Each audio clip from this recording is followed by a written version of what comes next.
주신 하루를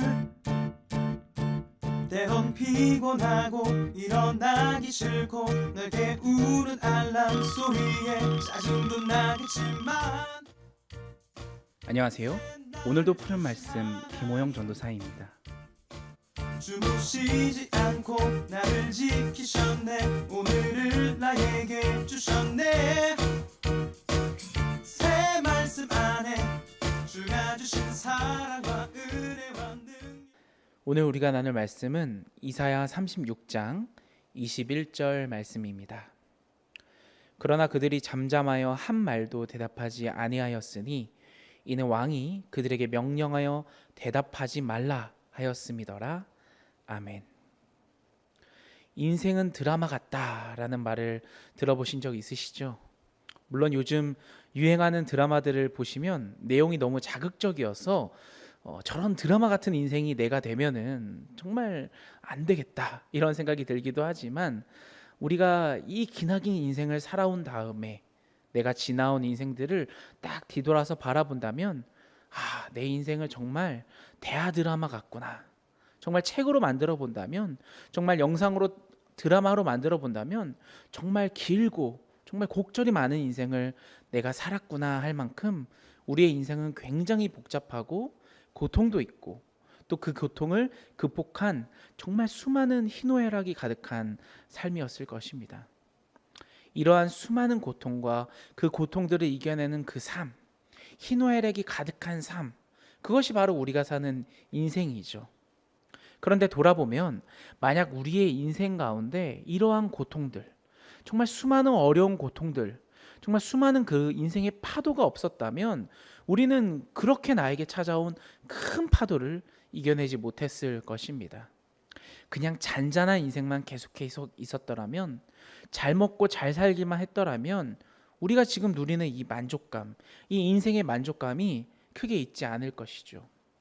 어려움이 있었기 때문에 그 어려움을 극복하기 위해서 내가 여러 가지 노력을 기울였고, 그 노력 가운데 답을 찾았고, 그 답을 찾은 그 기쁨이 오늘 우리의 삶을 더 가치 있고 더 풍요롭고 더 행복하게 만들고 있는 것입니다. 삶은 이 어려움과 고통과 인생의 파도 때문에 어쩌면 더 생동감 있고, 돌아보면 정말 재밌었고 또 가치 있는 삶이 되는 것입니다. 여러분, 믿음 생활도 이와 마찬가지 아닙니까? 우리가 믿음 생활을 한다는 것, 우리가 하나님을 믿는다는 것은 이 고통에 있어서, 우리에게 찾아오는 여러 가지 어려움에 있어서 완전하게 자유로워진다는 뜻은 결코 아닙니다. 우리가 믿음 생활을 하면서도 여전히 어려움과 고통은 우리 가운데 있습니다. 하지만 하나님을 믿는 이 믿음을 가지고 하나님을 신뢰하면서 그 고통과 어려움을 차근차근 극복하고 이겨내는 것이 바로 이 믿음 생활이죠.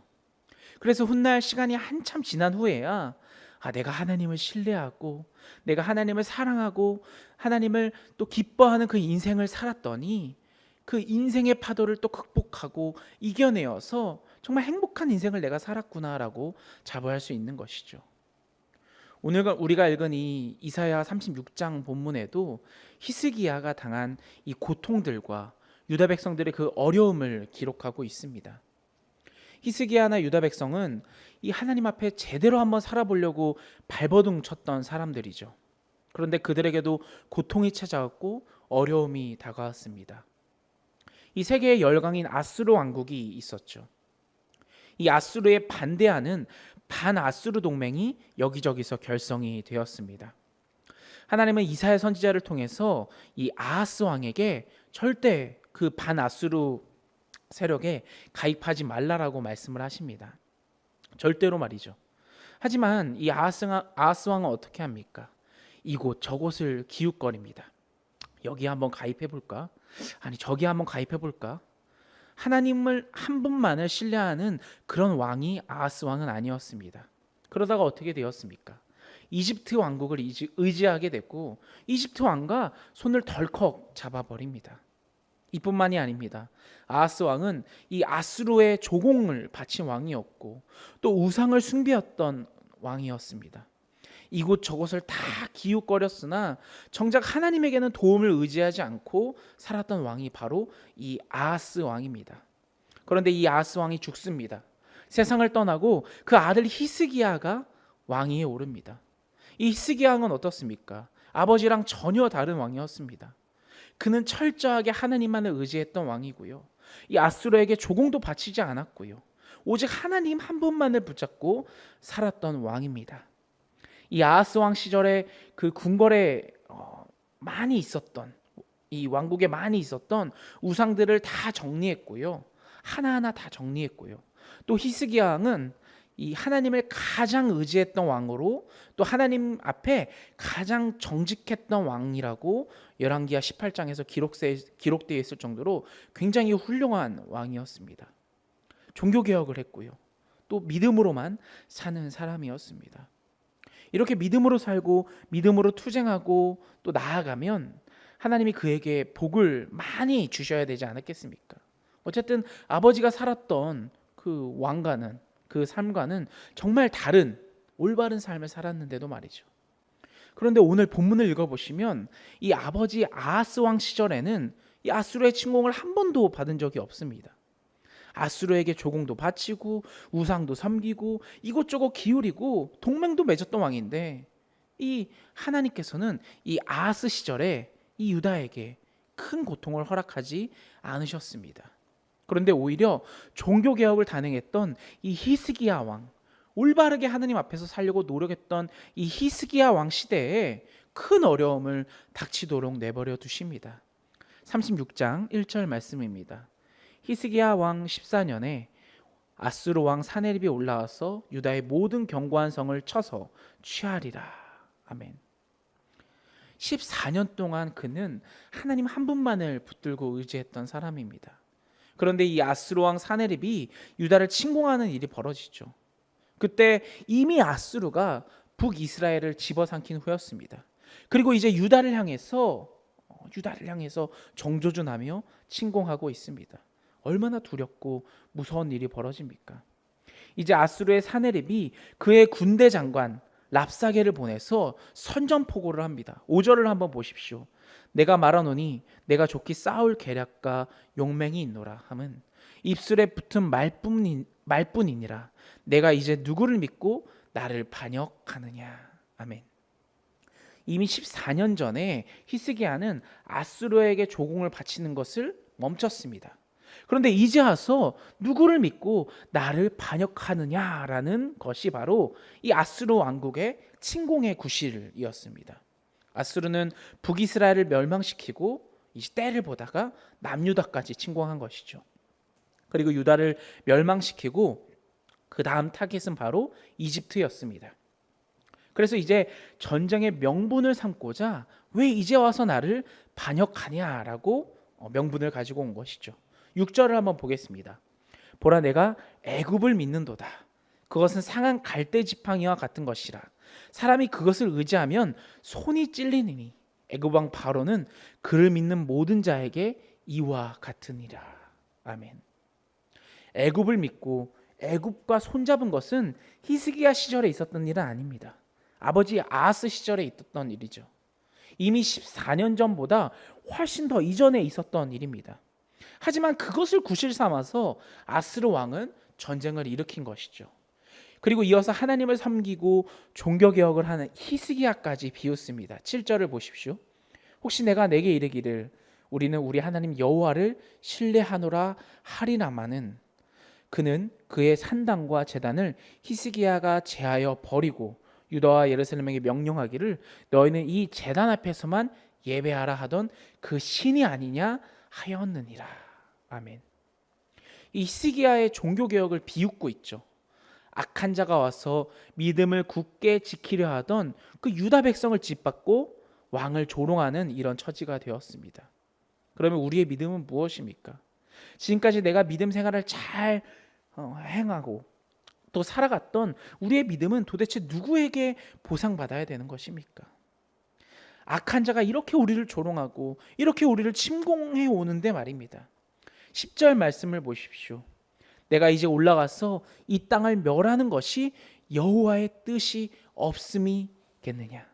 여호와께서 내게 이르시기를 올라가 그 땅을 쳐서 멸하라 하셨느니라 하니라. 아멘. 정말 대단하죠. 정말 적반하장 설상가상으로 이 유다를 치는 것이 여호와의 뜻이라고 그들이 이야기를 합니다. 이것이 바로 하나님을 조롱하는 말이죠. 악한 자가 하나님의 뜻을 빙자해서 하나님의 믿는 자를 치고 있는데, 하나님의 뜻을 빙자하는 것은 오히려 하나님을 조롱하는 말이죠. 이런 상황에서 이제 히스기야와 유다 백성들은 누구를 의지해야 된다는 말입니까? 하나님을 향해서 원망이 나올 법하지 않습니까? 내가 하나님께 무슨 잘못을 했다고, 내가 14년 넘게 이렇게 하나님만을 올바르게 믿고 의지하며 나아가는데 나에게 왜 이런 고통을 주시는 것입니까? 라고 원망할 만도 한데 말이죠. 그럼에도 히스기야는 유다 백성들에게 하나님을 향한 빛을 선포하고 있습니다. 오늘 우리가 읽었던 21절 말씀이죠. 그러나 그들이 잠잠하여 한 말도 대답하지 아니하였으니 이는 왕이 그들에게 명령하여 대답하지 말라 하였음이었더라. 아멘. 이 하나님을 조롱하고 유다 백성들을 비난하고 또 그들의 믿음을 시험하는 이 악한 아수르 군대에 있어서 말을 섞지도 말라, 한마디도 그들과 말하지 말라. 이 방향을 하나님을 향하여 돌리고 이 시선을 하나님께만 우리가 시선을 고정한 채로 하나님께 간구하여 엎드리라고 말하고 있는 것입니다. 사랑하는 여러분, 이 히스기야 왕 정말 대단하지 않습니까? 오늘 우리에게도 수많은 고통과 파도들, 어려움들, 그런 것들이 몰려옵니다. 그럴 때마다 우리는 항상 하나님을 원망할 때가 있고, 하나님을 향해 있던 이 고개를 반대로 돌리고 다른 곳을 향하여 우리가 쳐다볼 때가 있지 않습니까? 사랑하는 여러분, 하나님을 향하여 우리의 눈을 크게 뜨시기를 간절히 소망합니다. 거기서부터 고통을 풀어가는 실마리가 잡힐 것입니다. 우리가 너무 힘들어도, 우리가 너무 고통스러워서 이제는 다른 것을 의지하고 싶어도 말입니다. 그때 참는 것이, 그때 참고 인내하며 하나님께 시선을 고정하고 있는 것이 바로 시작입니다. 거기서부터 하나님과 함께하는 우리의 믿음이 새로워질 것입니다. 여러분, 이 히스기야 왕은 방향을 잘 잡았기 때문에 유다 백성들과 그 고통을 해결하고 넘어가게 됩니다. 우리에게도 이 하나님이 이 말씀을 통해서 새로운 길을 알려주실 때 그 길을 묵묵히 걸어가는, 정말 자기 십자가를 지고 묵묵히 하나님을 향해 걸어가는 하나님의 백성으로 살아가는 저와 여러분이 되기를 간절히 소망합니다. 우리 같이 기도합시다.